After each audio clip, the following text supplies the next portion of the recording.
Se te sentes alone e te falta um cicerone, não comas gelados sem cone, não pegues no telefone, não grites ao megafone, não sopres para o saxofone, não penses no Stallone, nem ponhas silicone. Põe a boca no trombone.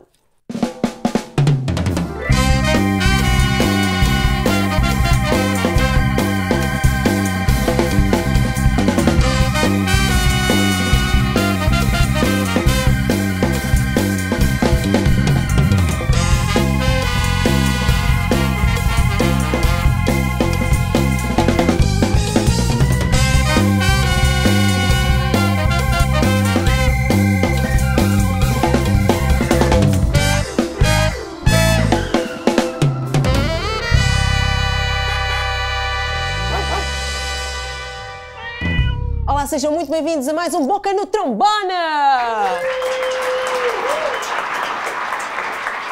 Um programa onde estamos à conversa com variadíssimos artistas. Nós somos Farra Fanfarra, Associação Cultural, também aqui com a banda ao vivo e a cores.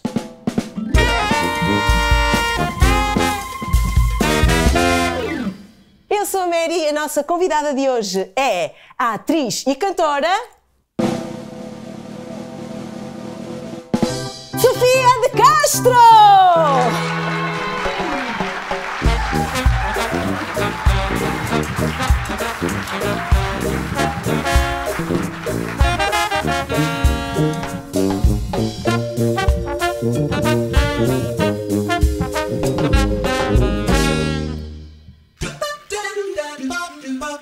Boca no trombone. Sofia de Castro, bem-vinda! Obrigada, eu é que agradeço o convite por estar aqui hoje. Sofia de Castro, nada a ver com a Inês de Castro.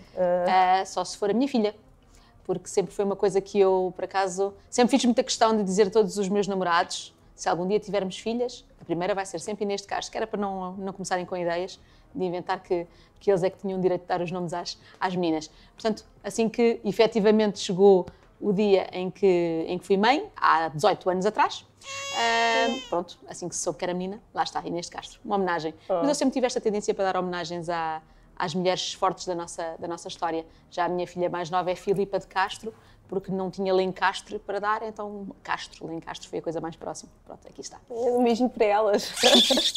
Sofia de Castro, tu és cantora e atriz. Sim. Mas a tua formação foi em ambas as áreas, mais precisamente? Mais intensamente em música, em canto, neste caso canto lírico, com o curso do conservatório, como cantora lírica.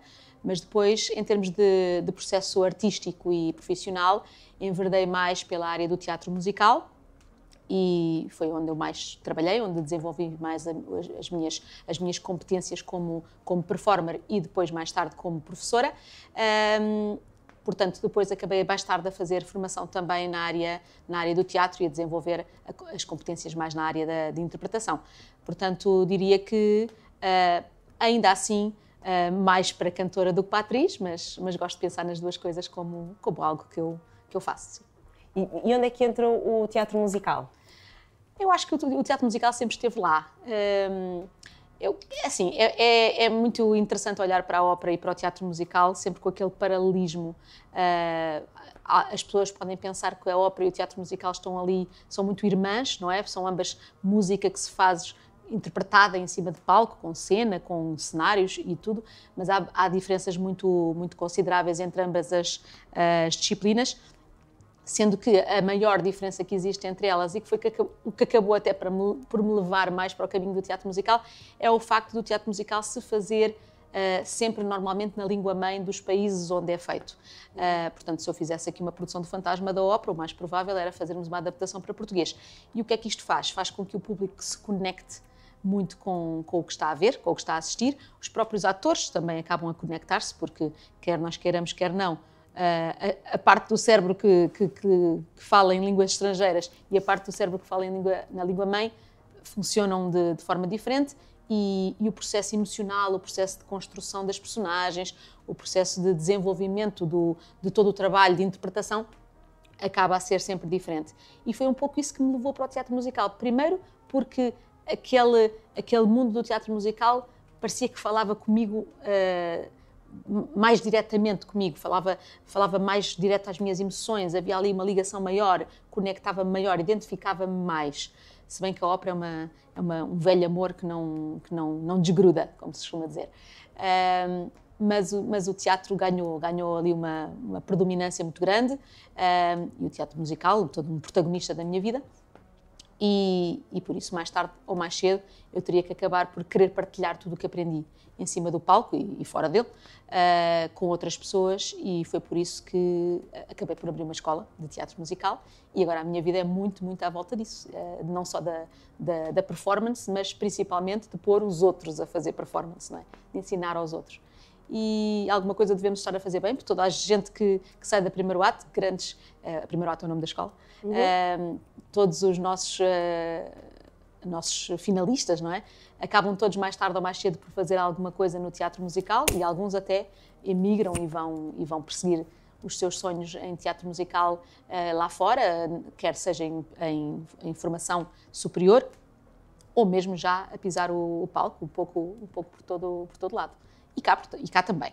Mas cá existe, é difícil cá. Mas cá a indústria é mais reduzida. A indústria é mais reduzida e, aliás, ainda não há uma indústria. Há vários produtores que já vão fazendo belíssimos trabalhos.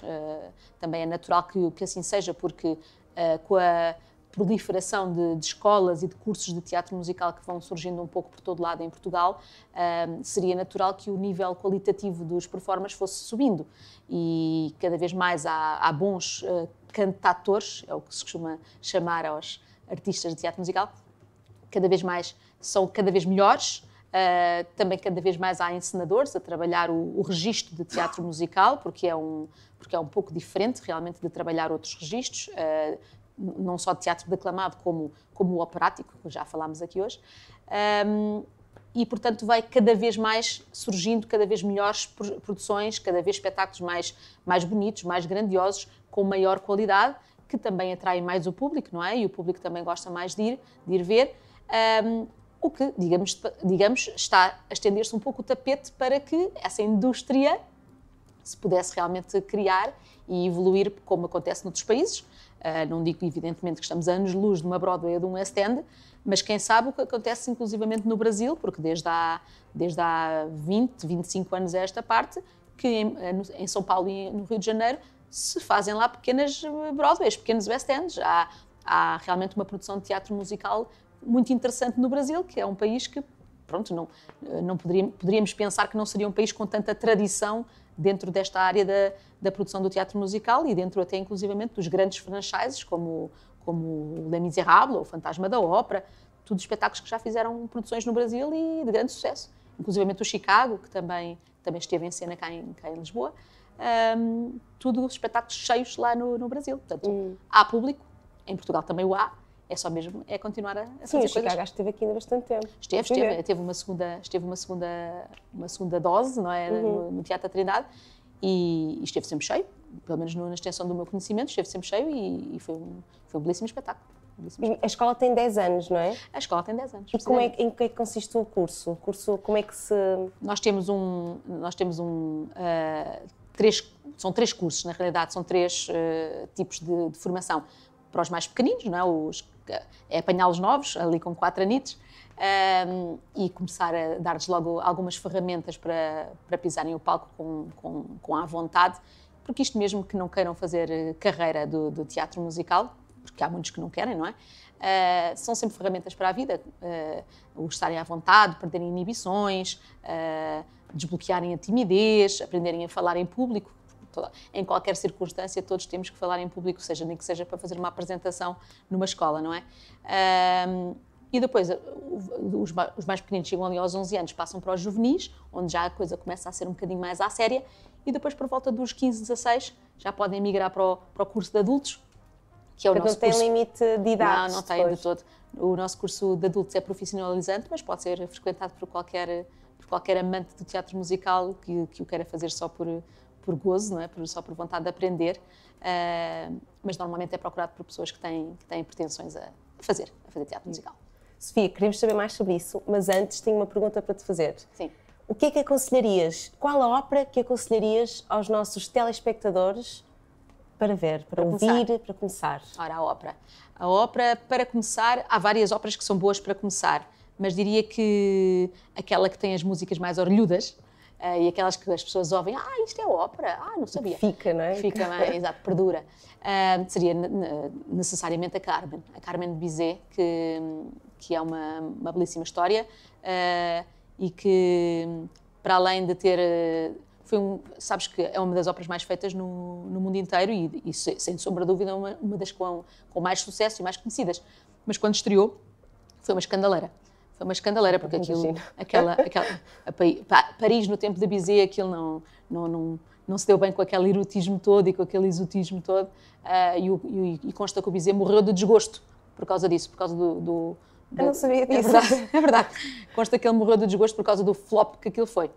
E se ele soubesse o que sabemos hoje, se calhar tinha sido diferente. Ou então, agora, inspirados nisso, e vamos ver, o Oli foi à rua. Sim. E foi à procura essa peça da habanera. Sim. Vamos ver o que é que ele encontrou. O que é que ele andou a tramar. O que é que ele encontrou? Oli Pop. Pop.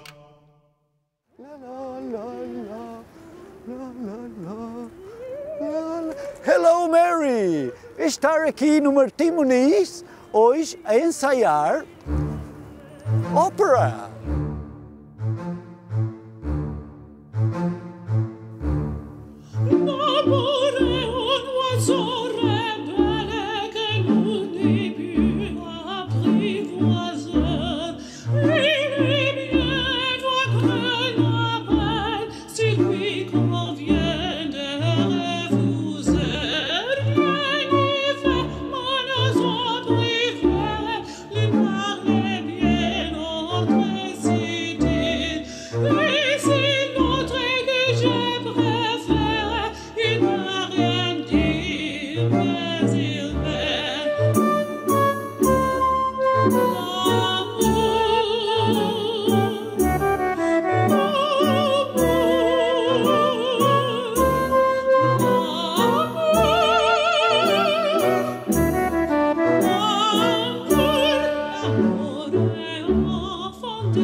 Ia dar milho aos pombos. Foi exatamente aquilo que Bizet pensou. Eu acho que foi exatamente isso. Mas eles perceberam mal a ópera na altura, perceberam mal e não...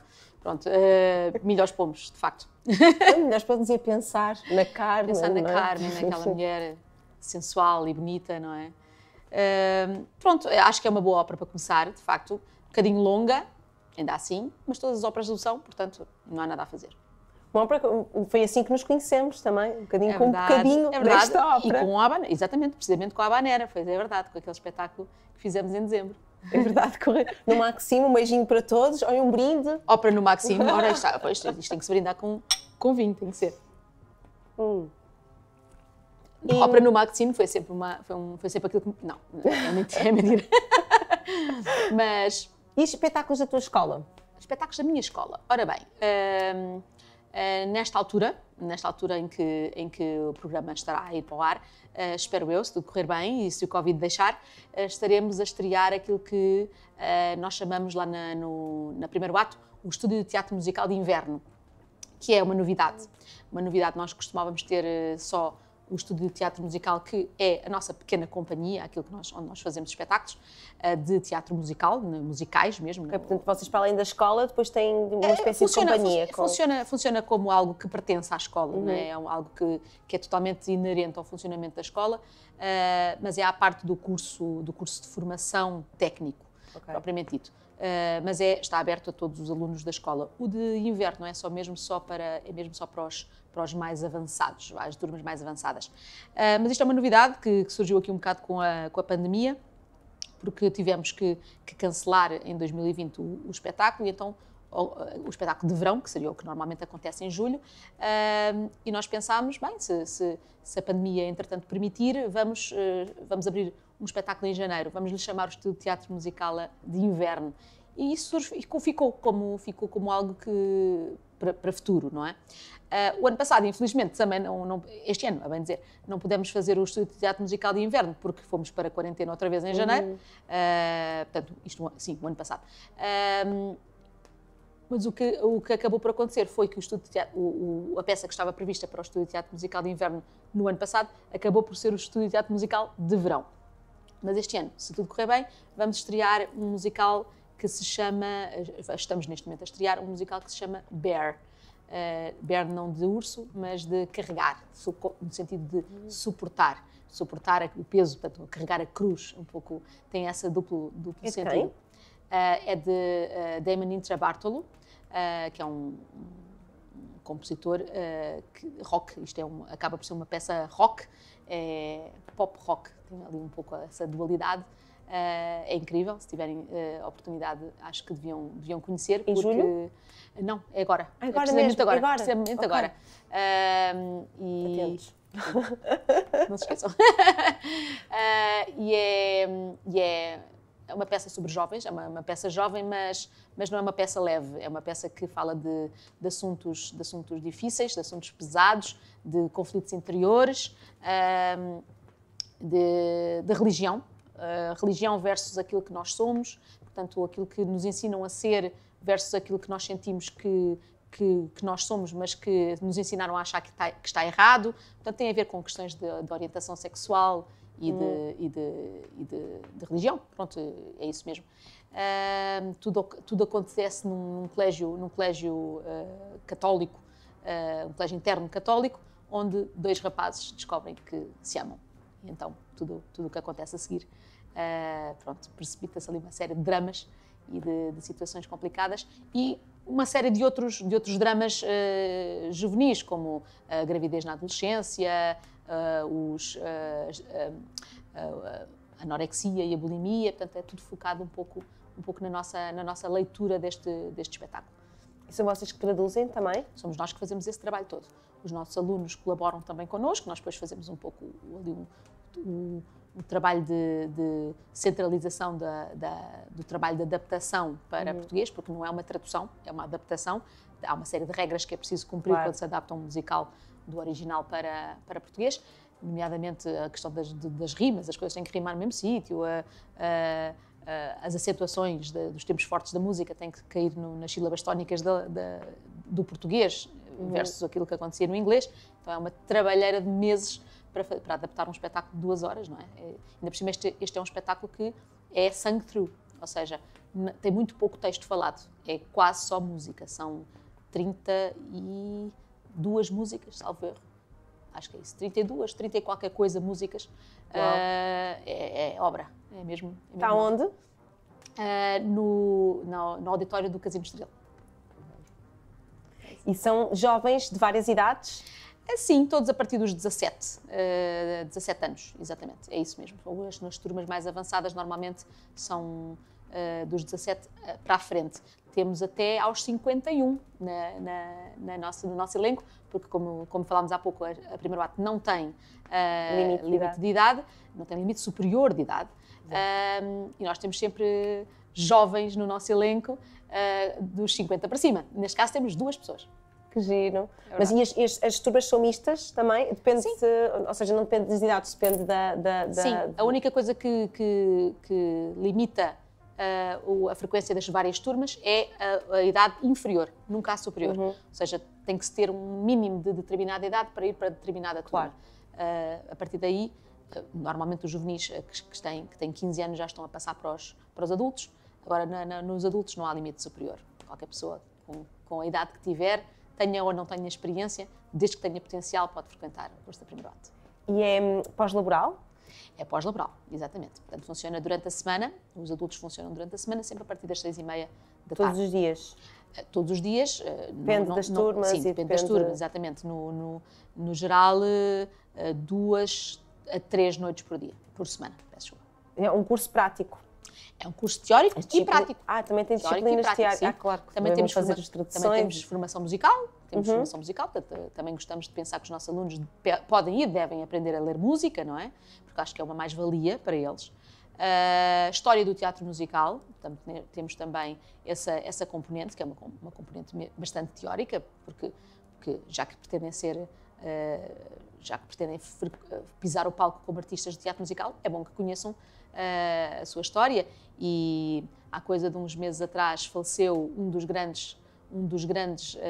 últimos grandes compositores de teatro musical, Stefan Sondheim, que era um grande compositor que me diz mesmo muito e diz-me tanto, e ele era tão superior que um dos temas obrigatórios da disciplina de canto solo do primeiro ato, todas andam à volta de musicais contemporâneos, ou musicais do Golden Age, ou standards de jazz, ou preta inglesa, mas há um tema que é Stefan Sondheim. Portanto, quando surge aquele semestre, naquele ano de formação, eles todos têm que cantar pelo menos uma peça de Stefan Sondheim, porque o homem era mesmo topo. E pronto, coitadinho, também já tinha 91 anos, não é? Sabíamos que ele não iria durar para sempre, mas temos sempre aquela vontadinha de que os imortais fiquem imortais realmente. Deixou um legado. Deixou um legado e será imortal por causa dele, precisamente. Sofia, estavas-me a falar, o teatro musical tem sido uma luta, de certa forma. É uma luta. Aliás, quando me convidaram para vir a um programa chamado Boca no Trombone, eu pensei logo, já sei do que é que vou falar. Tem sido uma luta e não é só minha, não é? É uma luta de todas as pessoas que fazem e amam o teatro musical neste país. Porque é uma coisa que nós não conseguimos entender, é como é que neste país ainda não é reconhecido o teatro musical como uma disciplina per se, não só na questão da formação, mas em todos os aspectos. O teatro musical é e será sempre, ainda durante algum tempo, até se calhar ainda não é, ainda na minha geração, um parente pobre tanto da música como do teatro. É aquele primo esquisito que aparece nos jantares de família, que nunca ninguém sabe muito bem onde sentar. E é um pouco o que o teatro musical é. E é que nem o Ministério da Educação o reconhece como um curso oficial. Portanto, não há cursos superiores de teatro musical em Portugal. Resultado prático disso, todas as pessoas que querem fazer teatro musical profissionalmente e que querem perseguir os seus estudos a nível superior têm que abandonar o país, têm que forçosamente abandonar o país, vão para Barcelona, vão para Londres, não é? Que é, digamos, a meca europeia do teatro musical. E depois o que acontece é que ficam por lá, não é? Ficam por lá porque lá têm tudo e cá não têm quase nada e, como é evidente, o país não é um país apelativo nesse aspecto, em termos profissionais.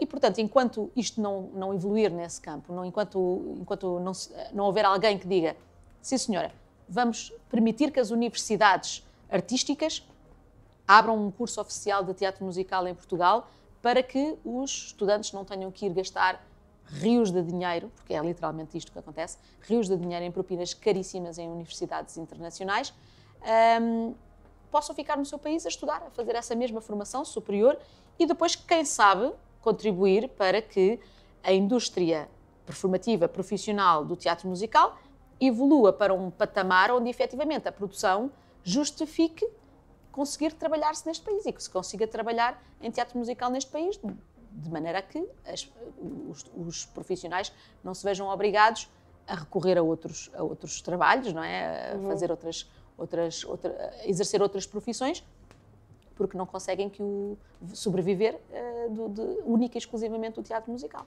Portanto, alguém tem que realmente fazer alguma coisa. Eu ando a falar sobre isso já há algum tempo. Sim, Sofia, obrigada pela tua luta e pelo teu contributo. Estamos quase a chegar ao final desta entrevista, mas antes vamos para as televendas. Televendas. Olá, caros espectadores, bem-vindos! Está numa reunião, numa vernissagem, num lançamento do livro, num espetáculo ou num jogo de futebol e precisa de dar um autógrafo. Não perca tempo, compre as novas canetas Farra Fanfarra e dê autógrafos à vontade.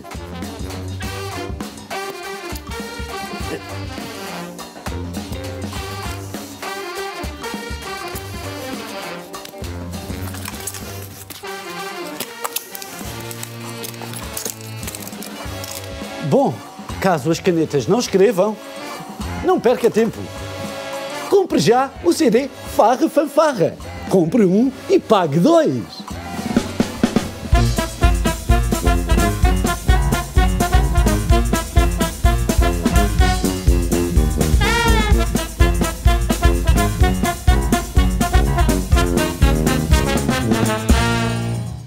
Sofia, para ti, Ai, muito obrigada. o CD de Farra Fanfarra. Que maravilha. Como o Ali está aí em casa, também se quiserem, liguem já.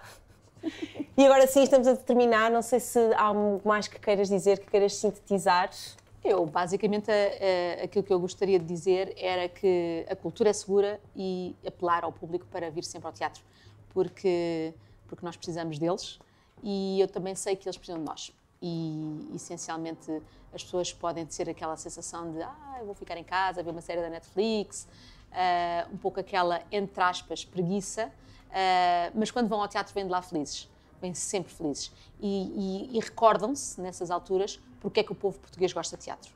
Porque é algo que está inerente em nós. Nós gostamos de teatro e é preciso que alguém nos ajude a lembrar disso. E é por isso que eu estou a dizer, venham ao teatro, a cultura é segura. Obrigada, Sofia. Gostámos muito de ter aqui. Obrigada, mas... adorei estar aqui. Eu também. Não te vais embora sem o desafio final. É verdade. E o desafio final? Sofia de Castro e Farra Fanfarra. Boca no trombone.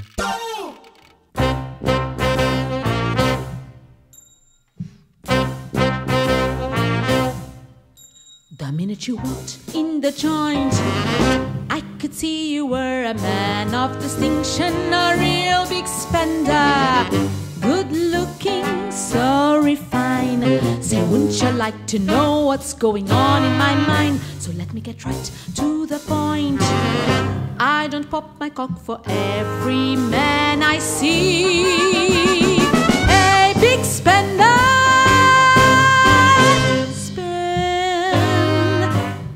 Time with me.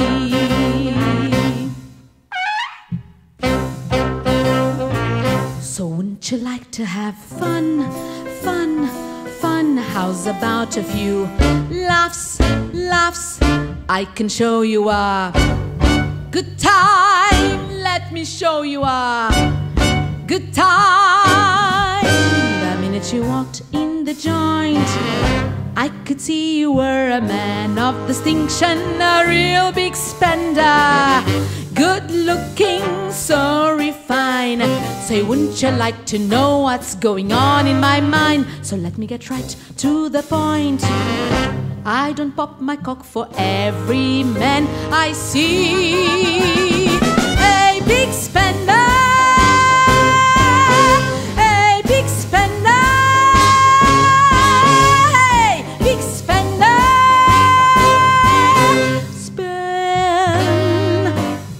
Time with me.